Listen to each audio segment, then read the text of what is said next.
పవన్ కళ్యాణ్ గారు స్టాండర్డ్గా ధర్మం వైపు ఉన్నారు. హిందుత్వం కాదని పక్కన పెట్టండి.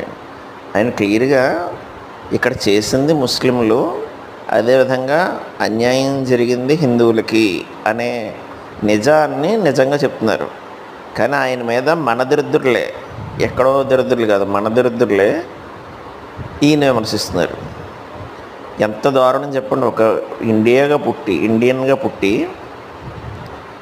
ఒక ప్రభుత్వానికి సంబంధించిన ఉద్యోగాలు సంపాదిస్తూ, ప్రభుత్వానికి సంబంధించిన పథకాలు తీసుకుంటూ, ఈ తిండి తింటూ ఈ దరిద్రుల వాగుడు చూడండి. ఇంకా పార్టీల వైపు కూడా చూస్తే కాంగ్రెస్ పార్టీ ఇప్పటికే భూస్థాపితం అయిపోయింది. కాంగ్రెస్ హఠావో అని ఆల్రెడీ దేశం మొత్తం ఊడ్చుకుపోయింది. అక్కడక్కడక్కడ సపోర్ట్ తీసుకుని పార్టీలు సపోర్ట్ తోటి ప్రస్తుతం 2-3 రాష్ట్రాల్లో ఉంది. తెలంగాణలో కూడా రేవంత్ రెడ్డి అదృష్టం బాగుండి, కేసీఆర్ దురదృష్టం ఉండి, అలాగే 10 ఏళ్ల పాలన మీద కొంత మార్పు చేయాలనే ఉద్దేశంతో, అదేవిధంగా ఓట్లు చీలకూడదని బీజేపీ భావించిన కారణం చేత చివరికి కాంగ్రెస్ నెగ్గింది.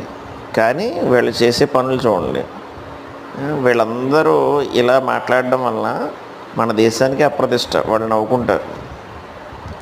అక్కడ కూడా ఉన్నారు. అక్కడ చూడండి, పాకిస్తాన్లో ఆవిడ చెప్తోంది, మిగిలిన దేశాలతో పెట్టుకుంటే ఎలా ఉన్నా భారతదేశంతో ఒకవేళ పెట్టుకుంటే వాళ్ళకున్న పరిస్థితులు ఎలా ఉంటాయి, మిగిలిన దేశాల్లో వాళ్ళకున్న గౌరవం ఏంటనేది ఆవిడకి తెలిసింది. అంచేత చాలా అవమానకరంగా ఉంది మా దేశం పరిస్థితి అనేది పబ్లిక్గా చెప్తుంది.